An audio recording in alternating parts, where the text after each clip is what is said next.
Cocok. Hah? Tahu kau? Apa? Ada tadi kawanku bercerita gini. Padahal di gereja kami loh. Ah. Gini katanya. Eda katanya. Apa Eda? Aku bilang. Tahu Eda. Memutus hubungan keluarga ataupun saudara adalah hutang katanya. Masa iya Mak Ucok? Iya loh, padahal aku tadi serius sekali mendengar kok begitu kan yang disampaikan namanya. Langsung ini kan aku mungkin pengalaman di nete itu. Masa iya aku bilang, iya loh dah. Beberapa tahun yang lalu aku pinjamkanlah uangku sama saudara aku katanya. Terus aku bilang, waktu datang dia mengemis. Waktu mau memulangkan, aku yang mengemis memintanya katanya. Malah aku jadi dibloknya dari semua sosial medianya. Katanya gitu sama aku. Terus aku bilang lah sama Ida itu. Maunya Ida jangan diblokkan, aku bilang. Maunya, kata Ida, itu ngegas. Terus aku bilang gini, kadang Ida karena belum adanya itu makanya nggak dikasihnya. Aku bilang sama Ida itu kan dia mah Ida itu. Terus aku bilang lah, udah Ida ambil aja lah hikmahnya, ambil positifnya aja ya. Ya suatu saat pun nanti, bukan mendoakan sih, kita pun nanti ada di posisi mereka, biar ada yang meminjamkan sama kita. Bukan kita, anak kita, saudara kita. Aku bilang lah sama Ida itu. Betul juga ya Ida katanya. Berarti intinya di sini, alat pemutus hubungan keluarga ataupun saudara atau teman itu berarti meminjamkan uangnya. Iya juga ya Mak Ucok. Berarti gini lah. Berarti kalau kita nggak suka sama seseorang, gampangnya supaya dia menjauh dari kita. Kita kasih pinjaman. Kasih aja dia pinjam, pasti dia jadi menjauh dari kita. Dia. Ya. Yang penting dia tidak datang ke kehidupan kita, tidak mengganggu keseharian kita itunya. Lebih bagus nggak usah dicakapinya aku daripada aku kasih uangku. Aku yang capek lagi mintanya. Kau tadi yang bilang kayak gitu, kau pula yang merajuk. Tunggu dulu Mak Ucok. Apalagi yang mau dijelaskan? Kenapa kau langsung pergi? Kan kau tadi yang bilang salah satu pemutus hubungan itu keluarga sama teman itu ya meminjamkan uang. Ya udah, kalau memang kita tidak suka sama seseorang yang selalu datang ke rumah kita misalnya, yang selalu mengganggu kehidupan kita, kasih aja dia minjam, pasti dia jadi menjauh. Kan nggak kayak gitu juga konsepnya Pak Uco. Kamu agak lain. Ya kalau nggak senang dia sama kita biarin aja situ. Masa aku harus ngasih pinjaman sama dia biar dia menjauh sama aku? Kan nggak kayak gitu juga konsepnya. Konsep lagi kau bilang Mak Ucok, kau yang memulai, kau pula yang nggak setuju. Bukan nggak setuju Pak Uco. Maksud yang dibilang Ida itu sama aku, maksudnya aku biar nggak sembarangan ngasih pinjam uang sama orang. Itu maksudnya, baik itu keluarga, teman, saudara. Lihat-lihat dulu, gitu maksud si Ida itu. Jadi maksudmu, dia biar nggak suka orang itu sama kita kasihlah pinjaman. Ya enak kali lah dia. Dia keterusan nanti dia datang ke rumah. Kayak manapun dikasihnya pinjaman, biar nggak usah berteman aku sama dia. Gitulah pikirannya. Gue udah lakukan gitu lah. Saya pulang ke duluan. Kau yang memulai, kau pula yang nggak setuju kau. Kau tadi yang mengejar aku kayak gitu, utang untuk pemisah. Ya udah kayak gitu lah bikin caranya.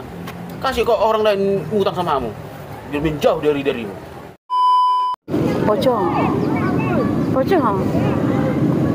kayak mana dia kontrak rumah itu? Dari teleponnya aku tadi lu. Tinggal besok. Santai kali kau. Maksudmu santai kayak mana Mak Ucok? Kau pun santainya aku tengok situ Kok kau bilang pula aku santai? Berpikir aku ya. Kau nya kepala rumah tangga, harusnya kau yang bertanggung jawab. Kok aku pula yang kau libatkan? Aku mau ngurus orang ini aja pun udah stres sekali aku. Kan lagi kau ikut-ikut pula aku memikirkan itu semua. Kau yang memikirkan itu tinggal besok. Pikirkan itu satu malam ini. Lucu kau Mak Ucok. Kenapa cuma aku kau suruh memikirkan sewa rumah itu? Emang cuma aku tinggal di situ? Aku tanya dulu kau. Kan kau juga tinggal di rumah itu. Ya ikutlah kau memikirkan juga. Jadi maksudmu karena aku tinggal di situ aku juga ikut memikirkannya itu. Repot lagi aku memikirkannya itu. Kan kau yang kerja. Aku kan hanya ibu rumah tangga. Kau yang memikirkannya. Aku pula kau ini kan. Aku terus yang kau tekan-tekan. Kau yang berpikir. Ya udah kalau gitu kita sama-sama memikirkan lah. Jangan cuma itu kayak bilang dari tadi kan kau. Bukan kau suruh aku, cuma aku memikirkan. Sementara yang tinggal di rumah itu bukan cuma aku. Orang ini pun ikutnya tinggal di situ. Suruh orang ini berpikir juga. Ya orang itu kan masih anak-anak. Kamu mungkin orang itu ikut mikirkan apa? Kau agak lain kau. Kau yang agak lain. Kau yang agak lain. Kaunya agak lain. Aku pula kau suruh. Udah aku bilang kau agak lain. Kau. Kan kau tadi yang memulai agak lain. Kau lah yang agak lain, bukan aku. Ya udahlah. Itu kontrak rumah itu yang dipikirkan. Jangan agak lain aja terus. Kaunya. Ya udahlah kita sama-sama agak lain lah. Aku mau kita sama-sama agak lain, tapi kita harus sama-sama memikirkan kontrak rumah itu. Jangan cuma aku bilang. Oke, siap. Betul ya? Kau agak lain.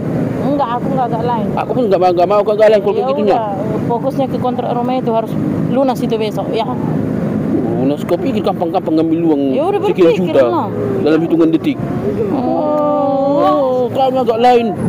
Agak lain lagi diurusinya ini. Bukan itu lagi sekarang persoalannya Pak Ucok. Sekarang fokusnya cari uang itu. Kayak mana biar lunas itu besok. Biar nggak diteleponi lagi kita. Gak malu kalau nggak diteleponi. Gak bersyukur kau. Udah dikasih kau nempati rumahnya. Mau nunggak lagi kau bikin uang kontraknya. Gak boleh gitu. Gak bersyukur kau. Oh, Udahlah, doakanlah. Biar tembus aku nanti 4 angka. Paling tidak 3 lembar. Biar bisa kita bayarkan itu. Ya, masa kau doakan aku nanti dapat 4 angka, 3 lembar aja. iya aku doakan pun. Tapi harus pandai kau ngerumusnya. Biar bisa dapat ya. Biar tembus.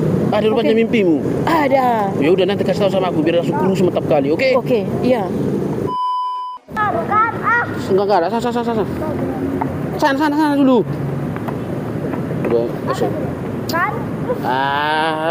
Udahlah, doakanlah. Biar tembus aku nanti 4 angka. Ucok. Iya. Kak. Udah pulang bapak dik. Masuk. Ayo. Capek kau? Iya, ayo bikin nasi. Biar makan kita. Ayo, Dulu istirahat, langsung mau makan. Udah lebih cepat. Ayolah. Cepat kemana? Kita mau bikin konten dulu. Ada ideku dapat 3. Ayo. Kawan ini setiap pulang selalu bapak ide konten. Makanan kayak pak sekali. Makanan lagi gue bilang mau cok. Gini kan makanan nasi. Makanya aku bilang bikin nasi. Ayo, bermain kita. Tengoklah bapak Sornopi itu setiap pulang kerja bawa makanan dia sama anak istri. Kalau nggak martabak gorengan, kalau nggak mie Aceh. Kau setiap pulang kerja bawa oleh-oleh sih. Tapi ayo macam ayo. Ada ideku konten begini. Terus konten. Ide konten aja yang selalu kau bawa oleh-oleh setiap pulang kerja. Pernah yang lain selalu konten. Ya udah, Pak Sonobi itulah bikin suamimu. Gue selalu dibawa sama makanan atau oleh-oleh apa gitu kek. Itulah kau Pak Ucok kalau dibilangin. Tengoklah Pak Sornopi. Pak Sornopi itulah bikin suamimu. Jadi nggak bisa lagi kau disamakan sama orang lain. Bukan kayak gitu, Mak Uco. Tapi tahu kau, hasil dari konten kita ini bisa nanti membeli 100 kali lipat dari oleh-oleh yang dibawa Pak Sornopi itu. Kalau hanya martabak, kue-kue apa lah itu? Aku bilang sama lagi Mak Uco ya, suami orang sana di luar sana yang selalu bawa oleh-oleh kue atau makanan, belum tentu bisa bikin konten. Sementara aku, suamimu yang tidak terlalu ganteng ini, dia pun cuma oleh-oleh yang ku bawa ini ke rumah ini hanya ide konten. Bisa kok aku suatu saat nanti bawa apa oleh-oleh kue atau makanan gitu kok Pak Ucok. Iyalah Pak Ucok, iya. Tapi mana oleh-oleh makanannya yang kau bilang tadi? Hah? Kalau hanya ngomongnya Pak Ucok, itu si Puren Jeremia itu pun taunya kalau hanya ngomong doang. Sekarang ini Pak Ucok, pembuktiannya nya. Mana oleh-olehnya itu, ha? Mana lah? Tanya dulu kak. Cepatlah Pak Ucok, mananya? Biar ku bikin nasimu, biar ku bikin teh manismu, ya? Cepatlah Pak Ucok, mana oleh-olehnya? Hanya janji-janji aja. Tiap hari janji. Tiap pulang kerja ngonten. Mana lah? Jangan ngomong doang aja Pak Ucok. Ya nantilah, tunggu gajian kita dari Facebook. Ini sekarang oleh-oleh yang ku bawa ini dalam bentuk mentah, ide konten. Setelah dia diolah menjadi konten, kita upload hasilnya, baru nanti ku bawa nanti kue atau makanan oleh-oleh untukmu itunya. Cepat, bikin nasiku. Kale-kale, tanya dulu kalian. Adanya suami kalian kayak suamiku ini, Pak Ucok ini, setiap pulang kerja bawa oleh-oleh dia, tapi ide konten aja yang dibikinnya, ide konten. Kapan dia bawa oleh-oleh makanannya? Tapi kalian doakan ya kale-kale dari ide-ide konten yang dibuatnya itu supaya bisa nanti menghasilkan oleh-oleh makanan, bahkan lebih dari makanan yang dibilangnya dia. Oke?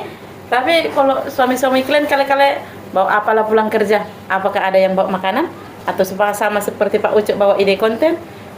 Tetap semangatlah kita ya semua konten kreator.